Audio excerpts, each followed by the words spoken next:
आज बात करेंगे हम क्लास 10 चैप्टर पॉलिनोमियल एक्सरसाइज 2.2 के क्वेश्चन नंबर 1 के 6 पार्ट के बारे में। तो 6 पार्ट है 3x² - x - 4। जैसे कि क्वेश्चन के अंदर मेंशन है कि पहले तो हमें इसके जीरोस निकालने हैं, फिर हमें वेरीफाई करना है रिलेशनशिप को between the zero and coefficient के अंदर। तो जो इक्वेशन है सबसे पहले उसका मिडिल टर्म स्प्लिट करते हैं। मिडिल टर्म स्प्लिट करने के लास्ट टर्म को पहली वाली टर्म से मल्टीप्लाई करते हैं। इस -4 × 3x² - 12x², 12 का एलसीएम लिया, 2 6 2 3 3 1।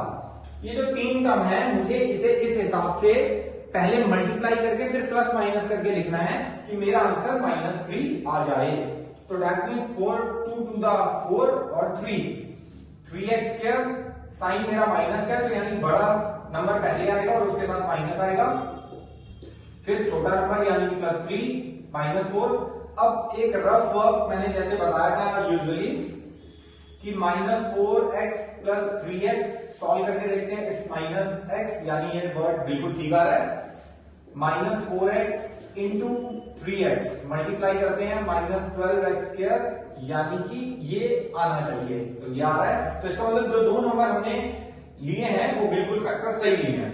उसके बाद में इसमें पेयर बनाते हैं, कॉमन लेते हैं, x कॉमन आ गया, 3x - 4 अगेन 1 3x - 4, क्योंकि एज यूजुअल 3x - 4 था तो आगे कुछ नहीं था, तो दैट मींस 1 होगा। ये और ये तीसरी वेरिफिकेशन होती है कि क्या मेरी मिडिल टर्म ठीक है या नहीं है। पहला ये, दूसरा ये कि ये दोनों चीजें ठीक आनी चाहिए, तीसरा ये उनके सेम आना चाहिए, और ये कॉमन है तो टेक इट आउटसाइड, बाहर निकाल लिया इसको हमने, रिमेनिंग पार्ट ये बच गया। सो द zeros are 4/3 और -1। जैसे कि इसको मैंने बोला है कि जिसको डायरेक्ट नहीं करने के लिए समझ में आ रहा तो वो जो है वो इसको रफ में =0 ले लो, x + 1 को भी =0 ले लो। सॉल्व कर दिया, 3x = 4, माइनस है तो जब राइट हैंड साइड जाएगा इक्वल टू के साइड आएगा तो साइन चेंज हो जाता है। x = 4/3, अगेन x = प्लस है, इधर आके -1 हो गया, तो हमारे दो आंसर आ गए हैं। पहली वैल्यू को मैं अल्फा मान लेता हूं, दूसरी वैल्यू को -1 यानी कि बीटा मान लेता हूं। तो ये मेरे जो दो जीरोस हैं वो जनरेट हो चुके हैं। अब मुझे क्या करना था कि रिलेशनशिप बतानी है between the zero and the coefficient. That means sum of the zero that equal to alpha plus beta equal to -b/a equal to minus coefficient of x upon coefficient of x²।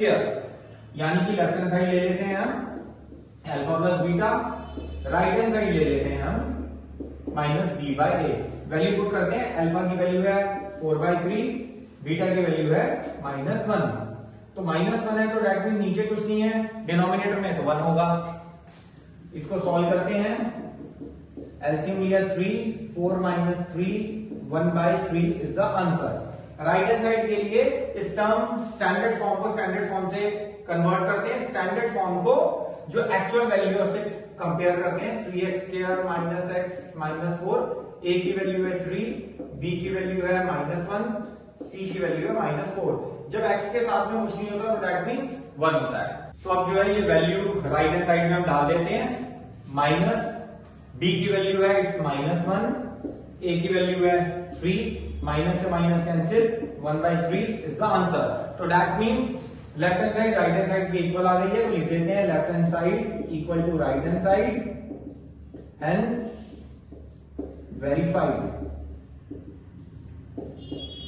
ऐसे ही जो second verification है वो product of the zeros है, जिसको बोलते हैं equal to alpha × beta equal to c/a equal to constant number upon coefficient of x²।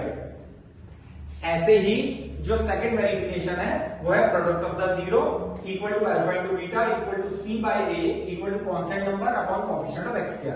तो लेफ्ट हैंड साइड ले लेते हैं अल्फा × बीटा, राइट हैंड साइड ले लेते हैं c/a। अल्फा की वैल्यू है 4/3 इंटू बीटा की वैल्यू है -1। सॉल्व करा, -4/3 लेफ्ट हैंड साइड की वैल्यू निकल के आ गई। ऐसे ही c की वैल्यू जो है वो -4 है और a की वैल्यू 3। तो -4/3 -4/3 दोनों साइड में इक्वल आ गया है। So left hand side equal to right hand side, hence verified. तो यहां पे जो है वो हमारे दोनों जीरोस भी निकल गए हैं और उन जीरो से हमने रिलेशनशिप को भी वेरीफाई कर दिया है, जीरोस की और कोफिशिएंट्स की। तो होप ये वीडियो आपको पसंद आया होगा। अगर ये वीडियो आपको पसंद आया है तो आप इसको लाइक, शेयर और सब्सक्राइब जरूर कर दीजिएगा। मिलते हैं नेक्स्ट वीडियो के अंदर। Thank you.